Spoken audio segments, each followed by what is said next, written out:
Okay, well, first of all, how was the first night of the tour?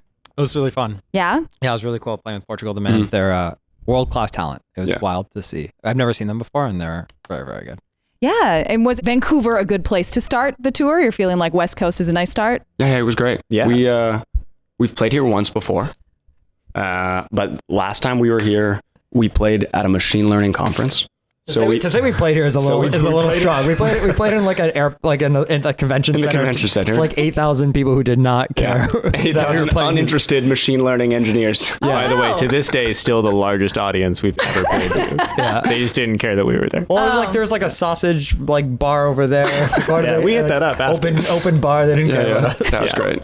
So it was a real step up from the last time we were here. Yeah, like proper music venue. That's exciting. Proper audience, people who wanted to hear music. You're no longer some like corporate gig improv troupe. You were musicians last night. Well, if anybody ever asks again, we'll be there. Yeah, we'll play the corporate gigs. Yeah. I mean, take the corporate paycheck too, right? They didn't pay us. That's the worst part about it is we did it for free.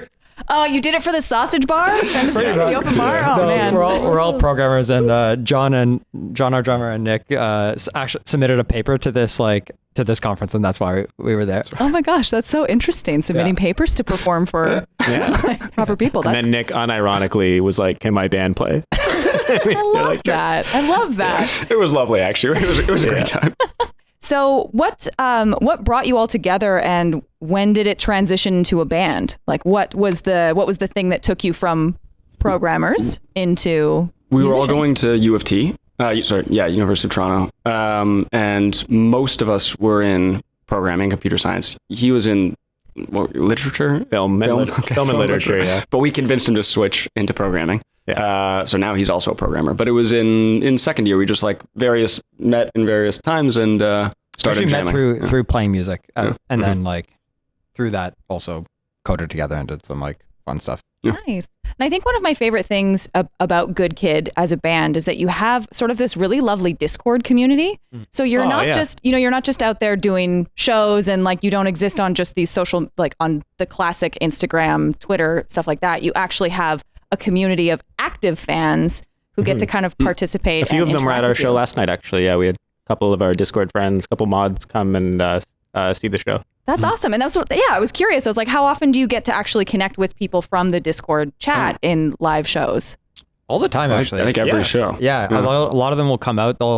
My favorite thing about it is you can see how different groups of friends and communities within the Discord meet up, and then they're all together, and so they show up as a group, or they'll literally sometimes people will travel together. We played a show in the UK in London, and there was people who got together through Discord and flew out to the show from either America or other places in Europe and stuff, and that was really cool to see. That's really cool. I think a lot of people overlook platforms like Discord for building a community, especially for something artistic, because it's so oversaturated the market can be, and a Discord can kind of create an actual sense of community. Yeah. And then it's not just, you guys aren't just a band, you guys aren't just making music, you're actually creating an event or an experience for people. It's cool how organic it is too, because I think one of my favorite moments in this band was when we went on the Discord one day and I just saw people in a chat channel without us there.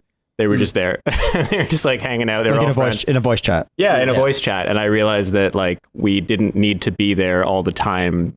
They had just sort of taken upon themselves to become this awesome friend group that sort of created events on their own. They were playing games of Scribble without us. And it was just it's amazing. That's so wholesome. I love that.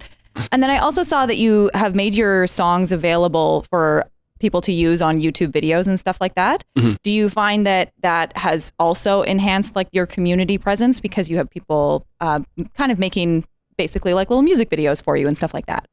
Yeah, definitely. I think it's interesting because we started doing that a while ago when we noticed that there was kids pro gamers Fortnite players and stuff would make or Valorant would make montages of their highlight reel, essentially their best in-game moments, and they would use our music, and these kids were 14, 15, but they had crazy followings, but they were still using music despite knowing that they couldn't monetize their channels. And to me, it really reminded me of when we were kids watching skateboarders put out their highlight reels of their best tricks. Yeah. And I was well, these kids should be able to make money off their off the YouTube videos. So we should clear, like, it started with us just like clearing individual videos. And then through that, we decided to like make all of our music Content ID free and DMCA free. So Twitch streamers and YouTubers who were already using our music anyway could just use it, but they could still benefit off their work, which I thought was really cool. And then that's kind of like cascaded into being a very, I think, creator friendly brand, like band.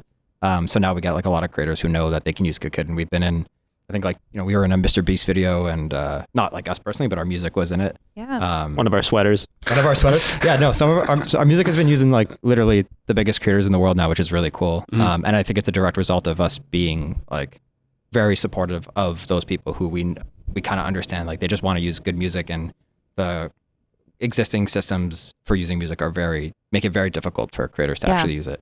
That's very true. No, that's awesome. And then when they're monetizing it, they can afford to go to your shows. Yeah. So they can afford to travel and meet up and go see your shows in the UK. Exactly. The thing is, it's weird because it's not like there's even normally it's not like there's like a button that you can click that's like, hey, let me license this song, and then my video will be free of getting taken down. It's like you could, even if they got approval from us, someone else could claim it. Like there's the whole content ID system is very complicated and weird. So it's a little bit like arduous. That's why we were just like, all right, we're just clearing it so you don't have to worry about it and you can use it however you want. Yeah. And I assume down the line, since a bunch of you are programmers, you're just going to figure out a way to fix it all.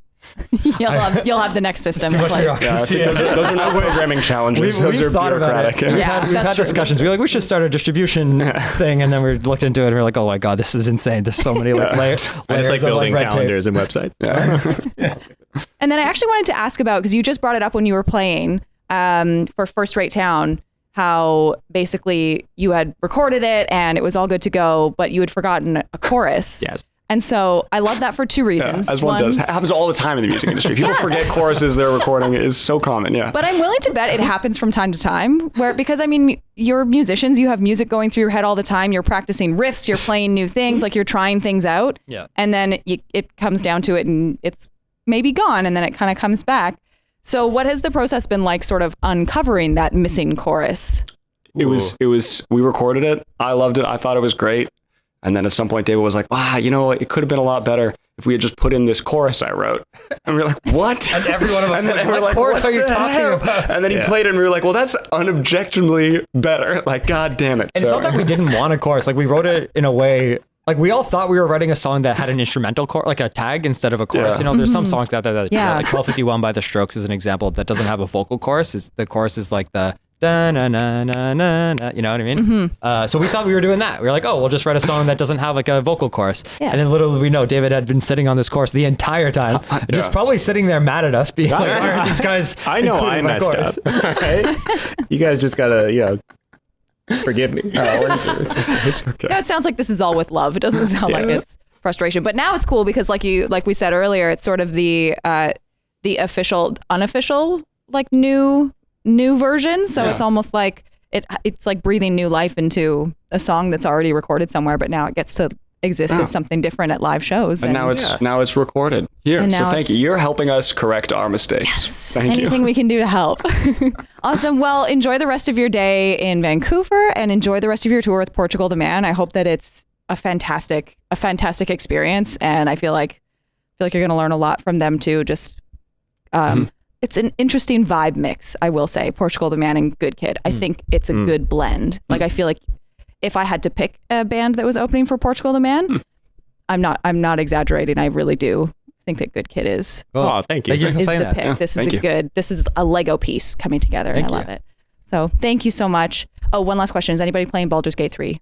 Oh. Have any of us played it yet? No. I actually have it downloaded and we're just waiting for the time. We were thinking about doing like a band campaign playthrough of Baldur's Gate 3. It'll be tough while you're on tour. Yeah. This is just, I'm saying this because I want to go home and play Baldur's Gate 3 right now. I don't have time for this.